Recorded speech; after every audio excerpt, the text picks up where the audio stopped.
O Senhor esteja convosco. Proclamação do Evangelho de Jesus Cristo, segundo Lucas.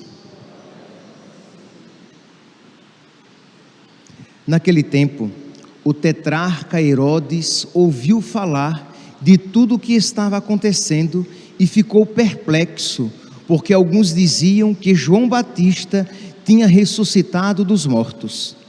Outros diziam que Elias tinha aparecido. Outros ainda, que um dos antigos profetas tinha ressuscitado. Então Herodes disse: eu mandei degolar João. Quem é esse homem sobre quem ouço falar estas coisas? E procurava ver Jesus. Palavra da salvação.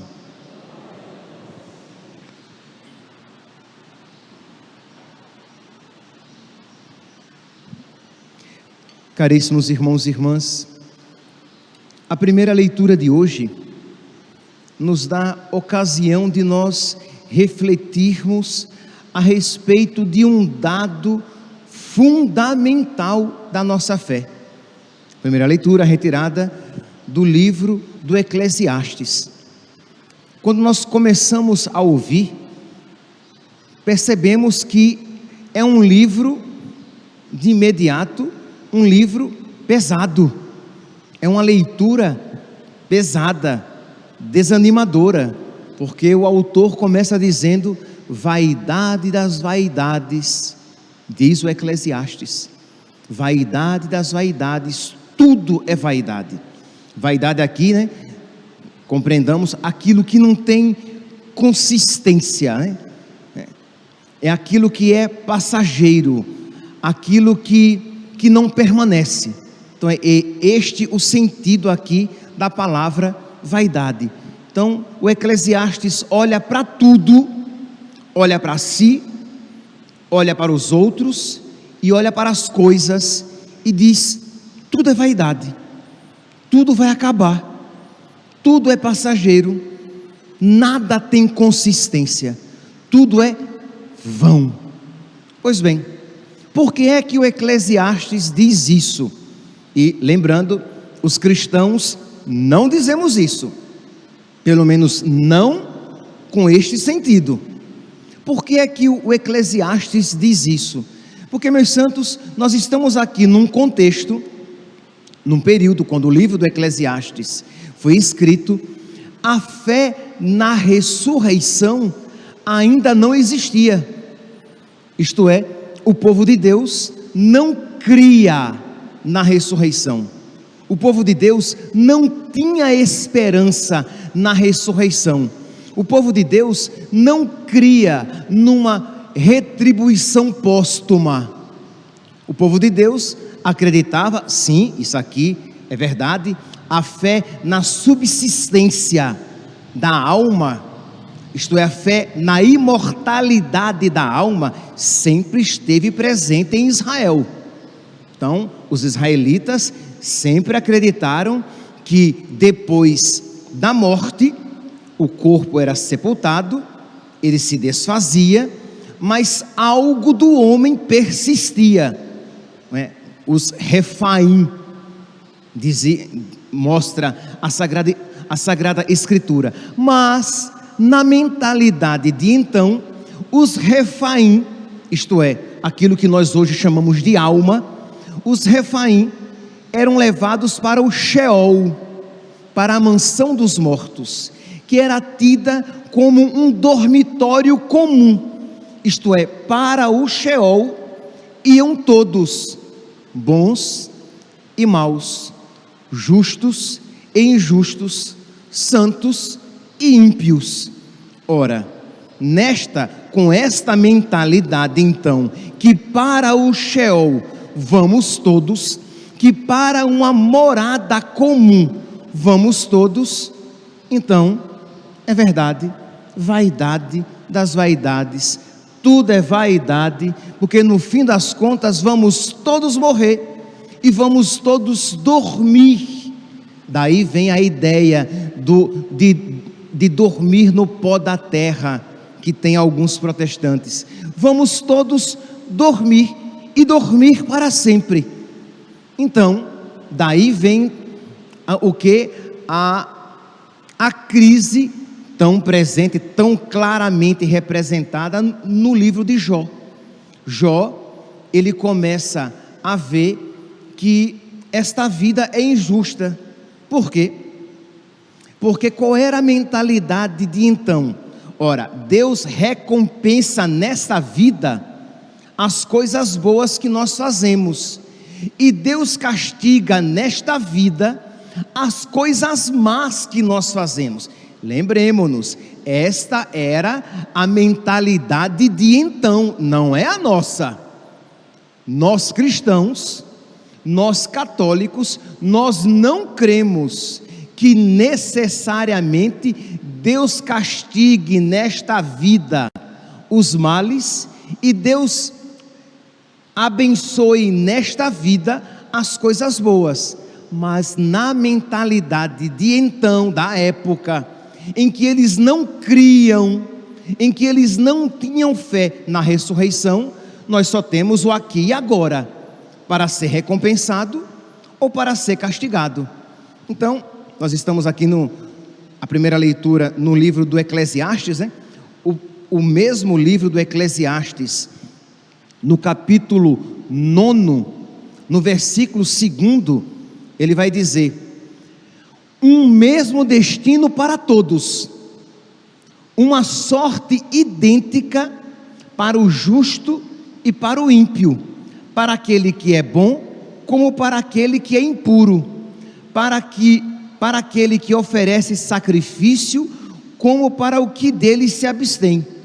O homem bom é tratado como pecador, e o perjuro como aquele que respeita o juramento. Isto é, aquele que não cumpre os seus juramentos é tratado do mesmo jeito como aquele que não cumpre os seus juramentos. Quer dizer, o que cumpre é tratado do mesmo jeito daquele que não cumpre. Isto é, vão todos para a mesma morada, mas Deus abençoa nesta vida. Então era esta a mentalidade. Neste mundo, então, se você fizer o bem, você vai ser abençoado. Se você fizer o bem, você vai ter vida longa. Se você fizer o bem, você vai prosperar. Se você fizer o bem, você vai ter muitos filhos. Se você fizer o bem, desgraça alguma lhe acontecerá. Se você fizer o bem, você sempre será feliz neste mundo. Era esta a mentalidade da época.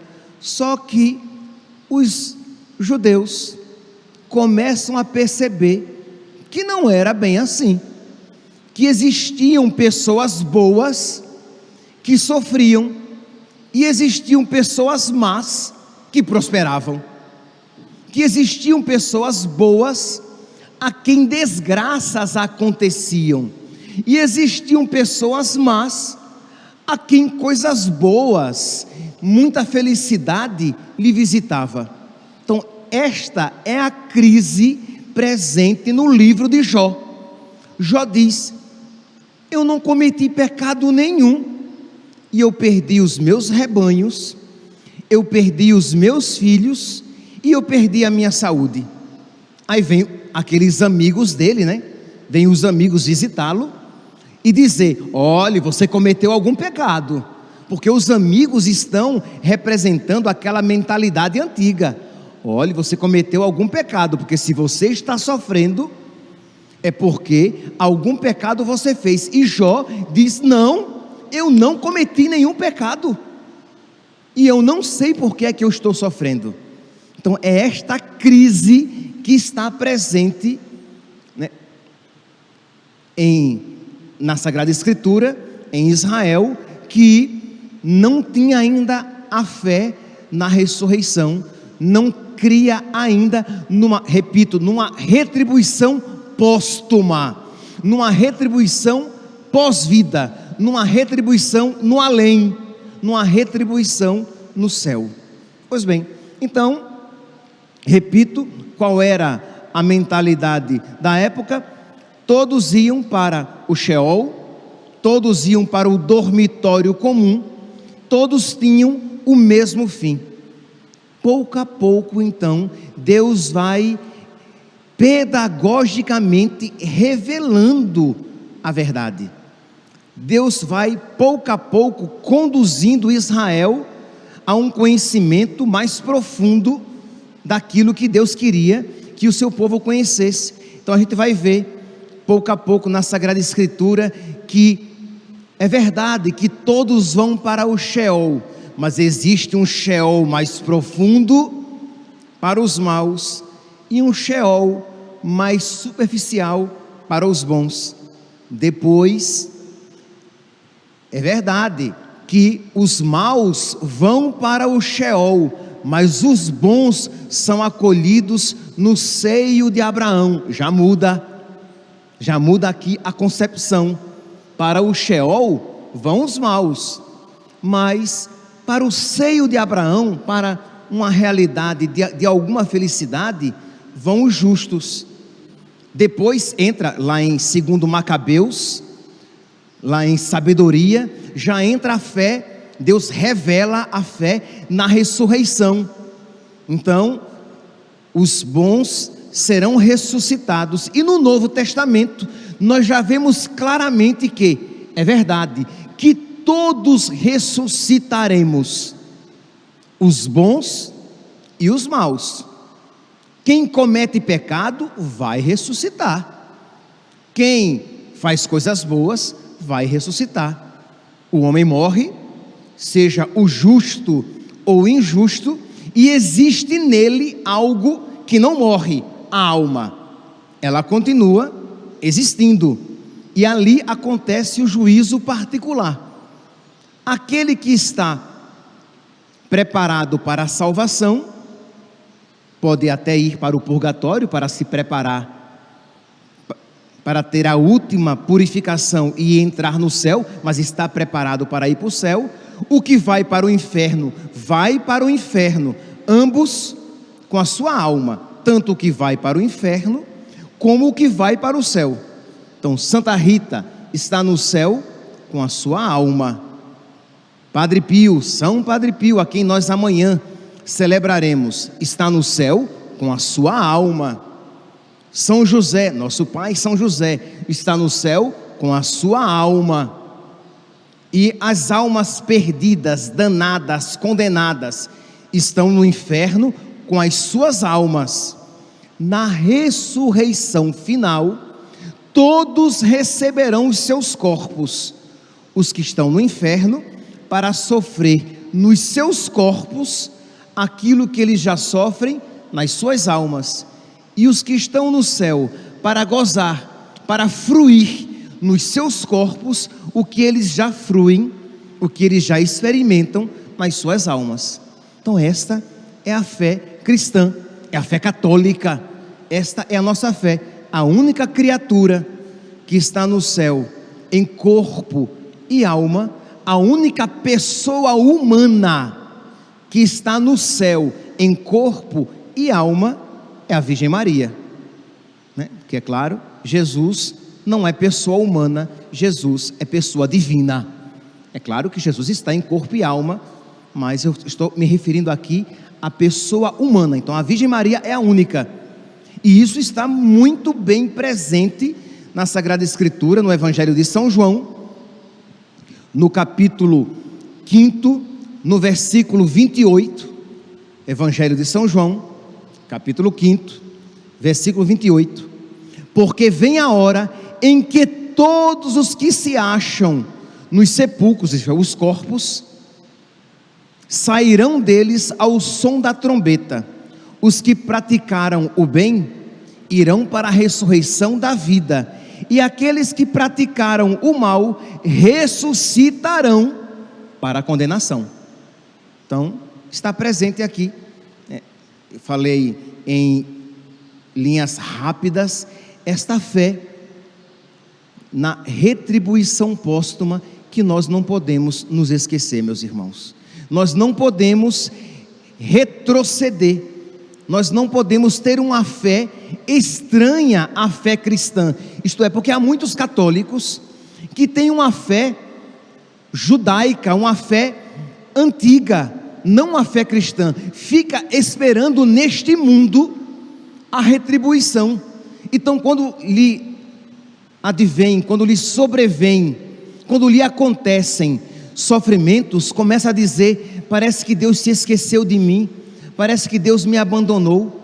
Quando a nossa fé nos ensina que se é para este mundo que nós colocamos a nossa fé em Jesus Cristo, nós somos os mais dignos de pena.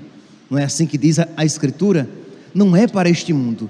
Então, meus irmãos, corações ao alto, nós precisamos pedir a Deus que Ele coloque no nosso coração esta sabedoria. Nós precisamos pedir a Deus que Ele coloque esta fé profunda no nosso coração, de modo que não apenas toque e ilumine o nosso intelecto, mas que toque e ilumine o nosso coração, de modo que nós nos alegremos pela grande felicidade que Deus tem reservada para nós. De modo que nós, mesmo em meio aos sofrimentos, mesmo sofrendo, porque é claro que a certeza da fé, ela não vai destruir, a certeza da retribuição póstuma não vai destruir, não vai anular a nossa experiência de sofrimento, mas vai fazer com que nós cristãos católicos soframos de uma maneira diferente. Os católicos que têm fé, os católicos sofrem, mas sofrem de uma maneira diferente. Não se desesperam, se caem, não ficam prostrados, se levantam. Por quê? Porque eles têm uma esperança viva, eles têm uma esperança forte, eles têm uma esperança imarcessível, isto é, uma esperança que não fenece, que não envelhece, que não apodrece, que não se deteriora. É uma esperança sempre jovem e que nos enche de entusiasmo. É por isso que Santo Agostinho chega a dizer, de uma maneira apaixonada, que quem ama não sofre, porque se sofre, ele ama até o próprio sofrimento. Entenda, o que Santo Agostinho quer dizer, não é que quem ama a Deus, quem tem fé em Deus, não experimenta o sofrimento. O que ele quer dizer é que aquele sofrimento que ele experimenta, não destrói o seu amor, antes o faz amar ainda mais. O que ele quer dizer que aquele sofrimento, não é que ele não existe, existe, mas ele não destrói a sua fé, muito pelo contrário, o faz crer ainda mais, o faz esperar ainda mais, o faz desejar ainda mais a chegada das recompensas eternas, nos faz desejar ainda mais habitar nas moradas celestes. A casa do meu Pai tem muitas moradas, e eu irei preparar uma para vós. Então, meus irmãos, que diante desta negatividade, desse pessimismo do livro do Eclesiastes, que nós nos revistamos da fé, que diante dessa tristeza, dessa melancolia da primeira leitura de hoje, que é própria para todos aqueles que não têm fé, porque, meus santos, se a nossa existência consiste apenas no suceder de anos que nós experimentamos neste mundo, se a nossa existência se restringe apenas à cronologia, aos anos no tempo, os anos no tempo é um pleonasmo, os anos só existem no tempo, fora do tempo é a eternidade. Se a nossa existência se restringe apenas aos anos, à cronologia experimentada aqui, nós somos os mais dignos de pena. Mas, meus irmãos, vamos nos elevar, tenhamos uma fé semelhante à fé daqueles que antes de nós acreditaram, a fé de uma Santa Teresinha do Menino Jesus, a fé de um São Padre Pio, a fé de uma Santa Rita de Cássia, a fé de uma Santa Catarina de Sena, a fé de um Santo Atanásio, a fé de um Santo Antônio, a fé dos nossos santos de devoção, de modo que, quando nós rezarmos o salmo de hoje, que nós o rezemos com todo o nosso coração, principalmente esse versículo 12, eu gosto dele, e eu gosto de, às vezes, em algum momento do dia, repetir, pedindo a Deus esta graça. É o Salmo 89 ou 90, de acordo com a tradução bíblica, versículo 12: ensinai-nos a contar os nossos dias e dai ao nosso coração sabedoria. Contar os dias, meus santos, significa que nós saibamos que o que são 80 anos comparados à eternidade? Um sopro. O que são 90, 100 anos? Nossa, gente, tá bom, você é otimista. Aqui nesta assembleia, 2 ou 3 pessoas, se muito, chegarão aos 100. O resto morre antes, né? O resto morrerá antes, não tenha dúvida. Mas tá bom, uns 3 aqui chegarão aos 100. A maioria morreremos antes. Até me incluo. A maioria morreremos antes. Então, meu Deus, ensinai-nos, ensinai-me a contar os meus dias. Ensinai-nos a contar os nossos dias. São curtos, são passageiros. O tempo passa, a figura deste mundo passa, mas isso, ao contrário de nos fazer mergulhar no pessimismo, que você vai dizer, mas padre, mas o senhor está dizendo a mesma coisa que o Eclesiastes, isto é, tudo é vaidade. Não, eu estou dizendo materialmente, eu estou repetindo as mesmas palavras. A figura deste mundo passa, isto é, tudo aqui é fugaz, tudo é vaidade. Só que quem diz isso, diz a partir da fé. Existe uma outra vida que não passa, enquanto o Eclesiastes apenas nesta afirmação permanecia: tudo é vaidade, tudo é passageiro, nada tem consistência. Nós cristãos católicos dizemos: tudo é vaidade, tudo é passageiro, tudo é efêmero, mas existe uma felicidade, existe uma vida, existe uma realização reservada, alcançada por Cristo na cruz, por nós, que não passa, que é perfeita, que é eterna. Peçamos, meus santos, esta fé, para que ela nos fortaleça diante das dificuldades, encha a nossa vida de significado, as nossas palavras de autoridade, e nos faça então levar esta mesma fé para o maior número de pessoas. Louvado seja nosso Senhor Jesus Cristo, para sempre seja louvado.